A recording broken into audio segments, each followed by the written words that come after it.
Hi friends, how's it going?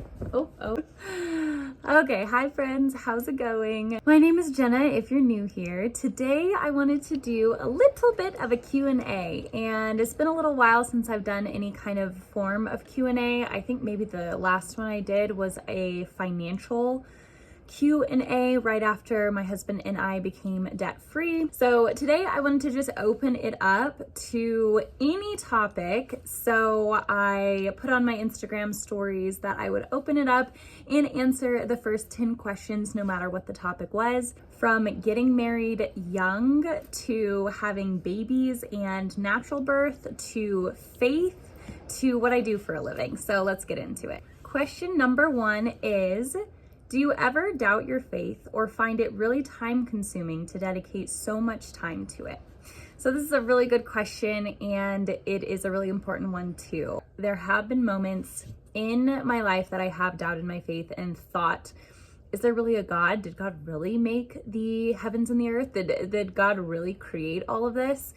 And for me personally, those doubts have always been brief. The longest period of a season of doubt was probably five to 6 months. And I can go into that maybe in a future video. There has just been so many ways that God has shown his hand and shown himself in my life that I can't sustain that doubt for very long, because I have so many examples of prayers answered, of ways, things that could not be explained, of coincidences that were direct answers to prayers that have strengthened my faith. And so I have such a close relationship with God. Those examples pop up whenever any kind of a doubt would pop up. So he's always been my provider, my father, my friend. And so yes, doubts have definitely come, but he has shown himself time and time and again that he is real, he is true, and he loves me. The second part of the question, do I ever consider it time consuming? There is no requirement when it comes to serving Christ. So there are seasons where I don't dedicate any time to my faith. In those seasons, I feel really lacking. Fear comes in, doubt comes in. I start making different choices, which then affects my life in a negative way. So I can feel when I don't dedicate time to it. So I don't consider it as time consuming, because when I do dedicate time to my relationship with Christ, either through, praying, either through a morning devotion, through maybe a small group, it is a choice that I get to spend time with Christ, that I get to talk to my Savior. Okay, so question number 2 is, do you feel like you got married too young, and how did you know that Paul was the one? So Paul is my husband. We have now been married for 5 years. So I am 27 right now. I got married when I was 23. Yeah, I got engaged when I was 22. I got married when I was 23. So in terms of where kind of the Western society is at today, it is getting married young, to get married in your early 20s. There's kind of this belief that, the 20s are for having fun, meeting new people, being free, being single, and your 30s are kind of for settling down. I kind of push back against that belief, because once you meet the person who is the one, there is no part of you that says, oh, dang, I wish I had 10 more years to remain single so that I could have met different people. You don't ever think that. When you meet the person that you are truly in love with, that is your person, you just think, oh, I wish I could have met them younger so that I could have even more time to spend with them. Age is just relative when it comes to getting married. I felt like it was the perfect timing for us. How did I know that Paul was the one? There was kind of this image that I had always had in my brain whenever I prayed and thought about who my future husband was going to be. And it is different from, my type of guy, if that makes sense. It wasn't like, oh, Paul matched my type. He was exactly my type. It wasn't like that, because I dated many different guys who did not look like Paul before dating and then marrying Paul. So I was never stuck to a type, but I just had this picture of, who my husband was going to be. And then when he came into the picture, it's like every single little box of what I kind of felt like my husband was going to be was all met. The second aspect of it is just this overwhelming sense of peace. And so this sense of peace, this sense that I was home, I was with my person, it all just confirmed that he was the one for me. Question number 3, how do you look so fire emoji after having a baby? I am so afraid of having babies because of body changes. So thank you for one. This came from a friend of mine. I personally am still struggling with body image because I see the areas that are, covered up that other people may not see, and those are my greatest insecurities. So that's kind of a benefit, I think, of having a fall baby as you go into the winter months and everything is covered up. So my areas of greatest insecurity are not necessarily visible, but for me, they're very visible. So I still really struggle with body image, but thank you so much. I think that honestly, a really big thing, because your body is going to change, it is going to permanently change.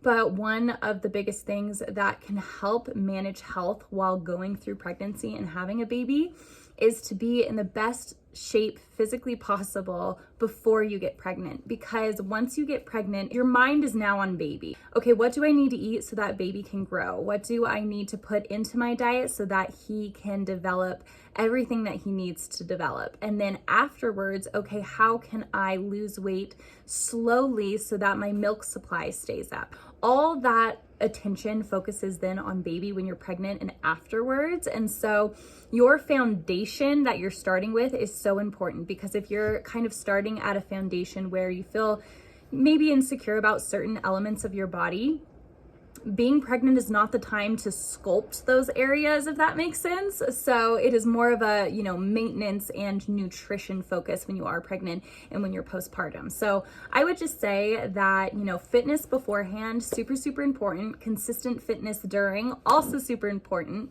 And just having a lot of grace with yourself. Right now have just started back up CrossFit, and I started in January when I was 3 months postpartum, and so that just feels so good on my body. But I think just finding things that really work for you and that uniquely help you stay fit and healthy and feeling good. Question number 4, how many kids do you want, and did having Henri change that number at all? So when Paul and I first started dating and we had that question, how many kids do you want? I said 2 and Paul said 6. And so we kind of met in the middle and said, okay, let's kind of aim for 4 and see after we have kids if that will change. Now, I still say that 4 is roughly the goal. I roughly want to have 4 children. And I say roughly because I still want to leave it open to A, feelings changing around the topic, and B, maybe God calling us to have more or less children, depending on what the future has in store. But I do for sure know that I at least want another child. So I'm just taking it one at a time. I have my first baby. I have a little baby boy, Henri, and I know that I want Henri to eventually have a sibling. And so that is kind of where I'm at, is just taking one baby at a time. Question number 5 is, would you have a home birth again? Why or why not? I would have a home birth again. I have done a few videos in detail about my home birth and how I felt about it. It was a very hard and overwhelming experience for me, but overall so rewarding. And specifically the days after, the moments, hours, and days after giving birth, being at home and that whole experience, how peaceful it was, how comfortable it was being in the home, and how just healthy of an experience it was for me, for Henri, for all of us as a family. For that reason, I would do it again. Not necessarily because I am so great when it comes to pain, or, labor was no big of a deal. It was very painful. It was very hard. But overall, it was such a good choice for us. So I would take each pregnancy as a unique experience, make sure that that pregnancy is low risk, just like mine with Henri was, and kind of just take it one at a time. Because, if I were to get pregnant with multiples, I don't know if my answer would be the same. I don't know if I would have a home birth with multiples. So that, for example, would kind of alter my answer. But for the most part, I would like to have all my babies at home, so we will see if that ends up happening. Question number 6 is, what do you do for work, and are you hoping to build social media enough to quit? So first, what do I do for work? I do 2 positions. My position is kind of split. I am an account executive in media sales, so I sell radio advertising in Reno, Nevada. My second position is digital marketing manager, so I place all digital buys and manage the digital clients in that sphere of things. You know, media, marketing, advertising, that is kind of the blanket term for what I do. And do I hope to build social media enough to quit? We're kind of just taking it one step at a time, and I love creating YouTube videos. I love long form content. When it comes to other forms of social media like TikTok, Instagram, right now, short form content is king. In order to really grow a following enough to be able to support yourself financially on it, you have to be really good at short form video. But in terms of creating YouTube content, I love long form content. I feel as though it's kind of like a video diary / home video format. So I really like the long form content. So right now, I have the goal of qualifying for YouTube's paid partner program this year. But right now it's a hobby, kind of hoping that it goes into like some side income potentially. But right now it's just kind of a passion that I'm feeding. So we'll see in the future.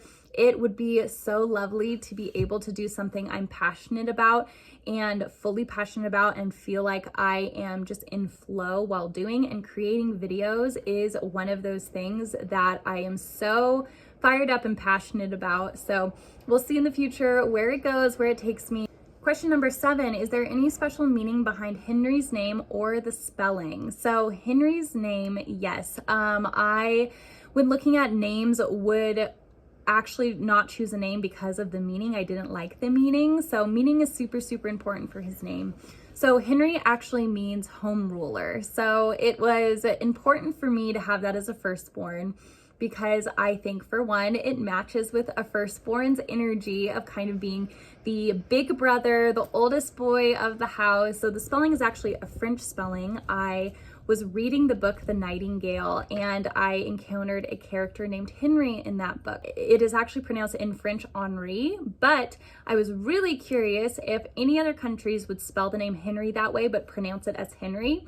And there are a number of countries in Europe that spell it that way with an I and pronounce it as Henri. Question number 8, what is the best piece of advice you've ever been given? This kind of reminds me of the podcast, Sadie's podcast, because she asked this to each one of her guests at the very end. But what is the best piece of advice I have ever been given? The one that comes to mind, although I don't know if it's the best, but it's just the one that always pops up in my head, actually came from my mom. Prepare yourself for the worst while hoping for the best. So if you ever come across a situation where, you know, anxieties are running rampant, just prepare yourself for the absolute worst case scenario, but obviously you're hoping for the best case scenario. So I think that piece of advice is just probably the most frequent that comes to mind when I encounter many different things that may cause anxiety in life. So I think that would be my answer. Question number 9, did you go to college? And if so, what did you study while you were there? Yes, I did go to college. I went to a college in Southern California, Westmont College. It is a really small private liberal arts school in Montecito. It's technically in Montecito, California, so right kind of directly south of Santa Barbara. And I loved my experience there. I went from 2013 to I graduated class of 2017, and I studied both English and communication studies while I was there. So my goal was to enter in and to become an English major because I wanted to invest in creative writing. That was my goal. But I also wanted something that could help support it on more of a professional kind of business industry end.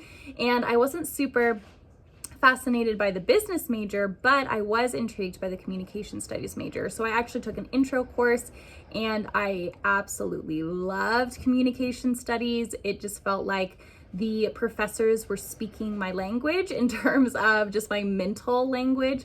It is a very intuitive program for me. So I double majored in both English writing and communication studies while at Westmont College. All right, and the final question, question number 10. If you could change or alter one thing about your life right now, what would it be? So I was thinking a little bit about this question, and I feel like the only thing that I feel that might be significantly lacking right now in life is just traveling. I am a big travel nut. I love traveling so much. And it kind of started when I first studied abroad as a junior in college. I went to Paris. I lived there for 6 months and I traveled around Europe while I was there. And that really just made me realize how big the world was, how amazing it was. And I have been just itching to travel ever since. I have gone on a few big international trips. The most exciting probably was to Peru when my husband and I saw our second world wonder in Machu Picchu. So that was so incredible. I love that experience. And so international travel is just so much on my heart. But because of, recent world circumstances and because of also financial goals that we were trying to get debt free, we have been traveling a little closer.